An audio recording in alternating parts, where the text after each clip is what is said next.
Hey guys, my name is Elijah, and in this tutorial I will show you how to export ClickUp to Excel really fast. First, choose a view that you want to export, so in my case it is this one. And now in order to export it, you will have to click on this Customize Your View Settings button. This will bring up this menu and you have to scroll down until you see Export View. Now this is crucial. Click on this Excel right here. So make sure this is selected and also make sure that you have a business account, because this is a business feature.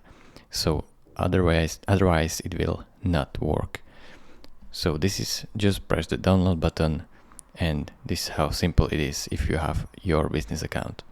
Thank you for watching. If this video was helpful to you, consider subscribing and liking this video, and I will see you in the next tutorial. Bye bye.